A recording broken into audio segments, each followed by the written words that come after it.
नमस्कार बच्चों, श्री अग्रसेन कन्या पीजी कॉलेज हिंडौन सिटी के डिजिटल प्लेटफॉर्म पर आपका स्वागत है। बच्चों, आज की क्लास में हम आपको बीए सेकेंड ईयर के पेपर फर्स्ट इमाल दुर्खीम से आपको एक टॉपिक है सामूहिक प्रतिनिधान का की जो अवधारणा है उसके बारे में बताने वाले हैं। ठीक है बच्चों, वैसे आपको पिछली क्लास में हम बच्चों इमाल दुर्खीम का परिचय, सामाजिक तथ्य का सिद्धांत, यांत्रिक एवं सावयवी समाज और इनकी कुछ प्रमुख बुक्स और कहाँ से हैं, ये फ्रांस से हैं जैसा कि आपको फर्स्ट ईयर में भी पढ़ा है। इन सब चीज़ों के बारे में हम बता चुके हैं आपको। प्रतिकारी कानून, दमनकारी कानून, आत्महत्या के प्रकार वगैरह बता चुके हैं। एक टॉपिक है ये सामूहिक प्रतिनिधान की अवधारणा। बच्चों, इसको जानते हैं क्योंकि ये महत्वपूर्ण टॉपिक है इनका और परीक्षा के दृष्टिकोण से भी महत्वपूर्ण है। ठीक है, सामूहिक जैसा कि बच्चों आप देख रहे हो, Emile Durkheim concept of collective representation, Emile Durkheim का सामूहिक प्रतिनिधान की अवधारणा। इसके मुख्य की पॉइंट्स हैं बच्चों, सामूहिक चेतना, अंत्यक्रिया, मानसिक स्वीकृति, धार्मिक अनुष्ठान, संस्कार, ज्ञान, भावात्मक लगाव और रामायण वगैरह, कुरान शरीफ, ये सारी चीज़ें। कहने का मतलब है बच्चों इसमें क्या है, जैसा कि बच्चों हम लोग जानते हैं सामूहिक चेतना। सामूहिक चेतना का मतलब व्यक्तिगत चेतना नहीं होती है, सामूहिक से ही मतलब निकल रहा है कलेक्टिव। कलेक्टिव का मतलब बहुत सारे लोगों का उसमें एफर्ट लगा हो, प्रयास किया गया हो। जैसे कि बच्चों सेना युद्ध जीतती है, किसी के साथ युद्ध होता है तो इसमें क्या होता है, एक व्यक्ति तो नहीं जीता है बच्चों, बहुत सारे सैनिक और सरकार, बहुत सारे लोग मिलकर ही तो कोई बच्चों जीतते हैं। ऐसे कोई ये है एक, जैसे मान लो टीम वाले ही देख लो, मान लो मैच चल रहा है, इंडिया पाकिस्तान मैच हो रहा है, क्रिकेट मैच, तो उसमें एक व्यक्ति तो नहीं मैच जीतता है, उस टीम का। जैसे कि क्रिकेट में 15 खिलाड़ी होते हैं, 15 होते हैं, 11 खेलते हैं बच्चों, तो वो सब 11 प्लेयर का क्या होता है बच्चों, योगदान होता है उस मैच को जीतने में, है कि नहीं। ऐसे ही कलेक्टिव में कॉन्शियसनेस बताना चाह रहा हूँ। जैसे बच्चों अन्ना हजारे मूवमेंट हुआ था, उसमें भी लोगों ने बढ़ चढ़ के हिस्सा लिया और हमारे देश में एक केंद्र स्तर पर लोकपाल उपलब्ध है कि नहीं बच्चों। लोकपाल का काम क्या होता है बच्चों, भ्रष्टाचार को रोकने में सहायता देना। जैसे कि बच्चों स्टेट में लोकायुक्त तो होता है, ठीक है, केंद्र में कैग भी होता है। इन सब चीज़ों के बारे में हो सकता है आपको जानकारी नहीं हो, लेकिन ये वैसे कुछ शब्द तुम्हें ऐसा लग रहा हो पॉलिटिकल साइंस के, ऐसा वो बात सही है पॉलिटिकल साइंस के, लेकिन सोशलॉजी को समझने के लिए, समाज को समझने के लिए तो हमें हर चीज़ का सारा, तभी तो सोशलॉजी क्या है बच्चों, सामान्य विज्ञान है। हर बार मैं तुम्हें इसके बारे में बताता रहता हूँ कि जो हमारा समाजशास्त्र है ना, सामान्य विज्ञान है। ठीक है, सामान्य का मतलब सारे विषयों का क्या है, इसमें समावेश है। तो आप इतना समझ गए कि जो सामूहिक चेतना है आखिर होती क्या है। जैसे मतलब किसी एक मांग को लेकर सारे लोग प्रयास करें। जैसे कि बच्चों ये कल की बात है, कल मोदी जी का जन्मदिन था, तो लोगों ने राष्ट्रीय बेरोजगार दिवस के रूप में मतलब ऐसा कहा कि हमारे देश में रोज़गार नहीं मिल रहा है वगैरह। तो ये क्या है बच्चों, सामूहिक चेतना ही तो। जिस फेसबुक पे, कहीं भी ग्रुप में, व्हाट्सअप में देखो, बस एक ही चीज़ है। टीवी पे भी बहुत सारे शोज़ आ रहे थे। ये क्या है, सामूहिक प्रयास है। जब सामूहिक सोच एक जैसी हो जाती है तो उसको हम सामूहिक चेतना कहते हैं। ठीक है बच्चों, किसी धर्म के अनुयायी, चाहे मुस्लिम धर्म ले लो, हिंदू धर्म ले लो, तो वो भी तो एक सामूहिक चेतना ही तो है बच्चों। एक जैसा सोचते हैं, एक तरह से पूजा करते हैं। जैसे कि बच्चों अब अभी दिवाली का त्यौहार आएगा, आप सब लोग एक तरह से मनाओगे उसको, तो वो क्या है, सामूहिक चेतना की उपज है, कलेक्टिव कॉन्शियसनेस की उपज है। मतलब सारे लोग एक साथ कैसा सोचते हैं, इसके बारे में इमाल दुर्खीम ने अपने विचार दिए। और तुम्हें अच्छे से पता है कि इमाल दुर्खीम कहाँ से संबंधित हैं, फ्रांस से हैं। इनका धर्म क्या था, यहूदी धर्म था बच्चों। ठीक है, और ये समाजशास्त्र के क्या है बच्चों, एक प्रवर्तक के रूप में हैं। ठीक है, इतना। और क्या है बच्चों, इसमें सामूहिक प्रतिमान की अवधारणा दुर्खीम ने प्रमुख अवधारणाओं में से एक है। सामूहिक चेतना का या मन से उत्पन्न विचार अव्यक्त को ही क्या कहते हैं बच्चों, सामूहिक चेतना कहते हैं। सामूहिक चेतना का सिद्धांत बच्चों सामूहिक प्रतिनिधान का स्रोत है। ठीक है बच्चों, जो इनके जो स्रोत हैं वो सामूहिक, जैसे कि इसमें एक चीज़ और है, व्यक्तिगत चेतना की अंत्यक्रिया। व्यक्तिगत चेतना की अंतःक्रिया का मतलब है मैं कुछ सोचता हूँ, कोई दूसरा कुछ और सोचता है, लेकिन जब हम आपस में बातचीत करते हैं तो उसमें सामूहिक चेतना निकलती है। मेरा विचार कुछ है, लेकिन ओवरऑल सारे लोगों के विचार सुनने के बाद जब एक संयुक्त कोई डिसीजन बनता है, निष्कर्ष निकलता है, तब हम उसको क्या कहेंगे बच्चों? सामूहिक चेतना कहेंगे। ठीक है, ये है। मानसिक स्वीकृति उत्पन्न हो जाती है, वे विचार हमारे व्यवहार को क्या करते हैं? नियंत्रित करने लगते हैं। वो क्या बन जाते हैं बच्चों?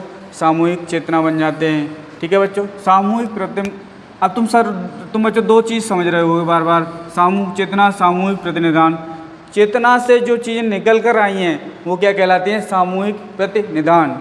ठीक है, इसमें हमने ये क्लियर कर रहे हैं कि सामूहिक चेतना क्या है, अभी हमने समझाया। अंतःक्रिया आप जानते हो बच्चों, किसी मतलब लॉजिकल बात करना कि भाई तुम क्या सोचते हो इसके बारे में, सामाजिक जो भी है समस्या, मैं क्या सोचता हूँ, अंतःक्रिया करते हैं, मतलब विचारों का क्या हो रहा है बच्चों? आदान प्रदान हो रहा है। ठीक है, मानसिक स्वीकृति का मतलब अब हमने मान लिया कि भ्रष्टाचार वास्तव में हमारे देश को कमज़ोर कर रहा है, या कोई को जरूरी नहीं है भ्रष्टाचार, ये शिक्षा को हम एक टॉपिक के रूप में ले सकते, कहते हैं कि हमारे देश में शिक्षा ऐसी नहीं है कि जो हमें रोज़गार दे सके, तो ये क्या है? मानसिक स्वीकृति है। फिर ये आगे की चीज़ें हैं अभी और इसके अंतर्गत बच्चों जो सामूहिक प्रतिनिधान है, कलेक्टिव रिप्रेजेंटेशन है।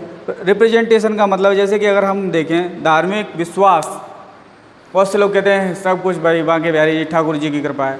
ठाकुर जी की कृपा का मतलब उनका जो आस्था है वो उस भगवान में है, किसी की सरस्वती में है, किसी की कुरान में है आस्था, किसी की गीता में आस्था है, किसी की गौतम बुद्ध में आस्था है, जैन महावीर स्वामी वगैरह, सबका अपना अपना ध्येय है। तो क्या है, एक धर्म से जुड़ी बहुत सारे लोग हो सकते हैं और उनकी आस्था अलग अलग है।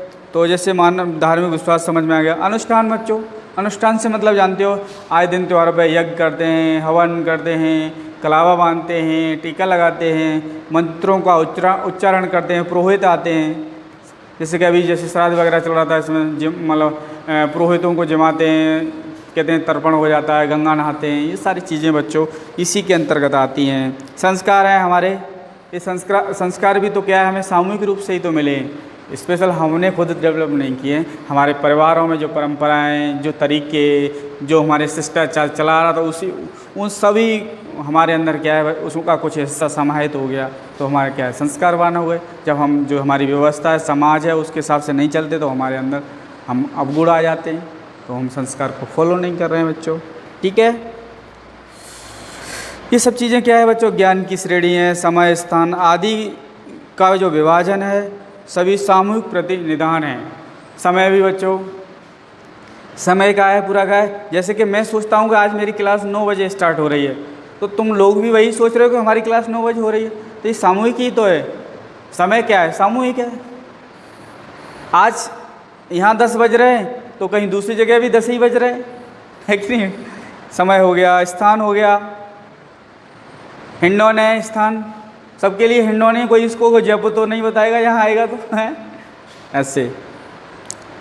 अब इनकी उत्पत्ति सामूहिक चेतना से हुई है। जैसे तिरंगा झंडा है, मैंने बताया था, कुरान है, बाइबल है, और इसमें क्या है, रामायण, मंदिर, मस्जिद, चर्च, मठ आदि सभी हमारे सामूहिक प्रतिनिधानों का प्रतीक हैं और सामूहिक चेतना का ये परिणाम है।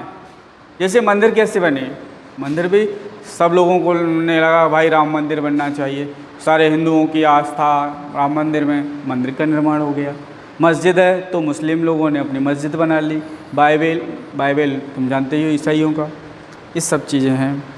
अब ये जो मैंने पूरी बातें बताई है, इनका एक निचोड़ अगर देखें, पूरा निष्कर्ष देखें तो क्या निकलता है कि सामूहिक प्रतिनिधान वे विचार या व्यवहार हैं जिन्हें सारे समूह की स्वीकृति प्राप्त होती है। कहने का मतलब है जैसे कि मान लो विवाह है, विवाह का मतलब है समाज में हमें स्वीकृति मिली हुई, हस्बैंड वाइफ साथ जा रहे हैं, आ रहे हैं, कुछ भी कर रहे हैं। कुछ भी का मतलब है, मतलब जो चीज़ें समाज के हिसाब से हैं कर रहे हैं, तो उनको कोई टोकता नहीं है।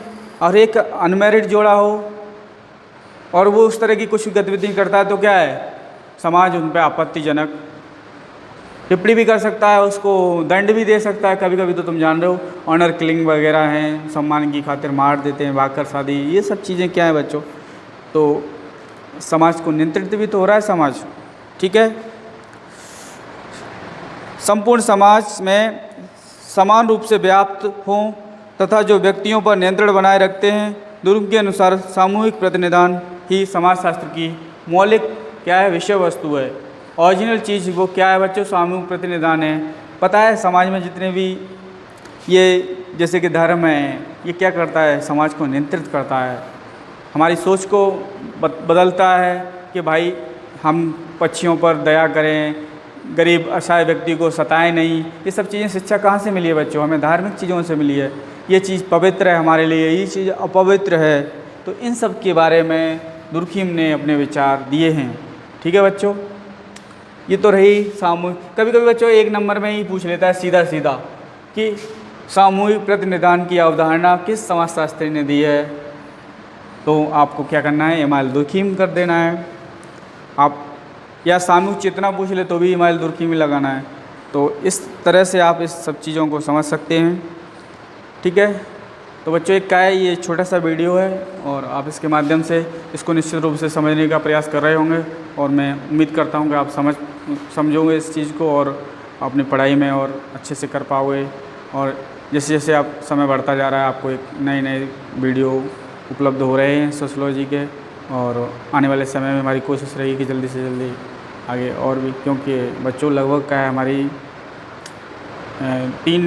तीन यूनिट के आसपास हम हैं अभी फर्स्ट बुक में। तो बच्चों क्या है इसमें एकदम ज़्यादा बढ़ाएंगे तो भी सही नहीं है। ठीक है, और अब सोच रहे हैं एक दो दिन में सेकंड बुक स्टार्ट करने वाले हैं। ठीक है बच्चों, तो आज के लिए इतना ही। और मैं जो नोट्स आपको उपलब्ध कराता हूँ या जो सामग्री दे रहा हूँ उसके विधिवत नोट्स बनाइए। आप कोशिश करिए लाइब्रेरी से इसकी बुक इशू करा लीजिए, जिससे कि आपको थोड़ी चीज़ों को समझने में आसानी हो, क्योंकि नई चीज़ तो हर बार आ ही रही है आपके लिए। फर्स्ट ईयर में आपने कुछ और पढ़ा है, सेकंड ईयर में कुछ और पढ़ ही रहे हो फिलहाल, और थर्ड ईयर में कुछ और। तो क्या है सोशियोलॉजी में क्या है चीज़ें थोड़ी थोड़ी तो मिल रही हैं। तुम सोचो पूरी तरह से तो आपको क्या है बच्चों, लाइब्रेरी से बुक ले लो, थोड़ा थोड़ा उनको भी देखो, अपने स्तर से भी देखो। हम तो प्रयास कर ही रहे हैं, तो मिलकर अगर प्रयास होगा तो इसका परिणाम भी आपको अच्छा ही मिलेगा। थैंक यू बच्चों, धन्यवाद।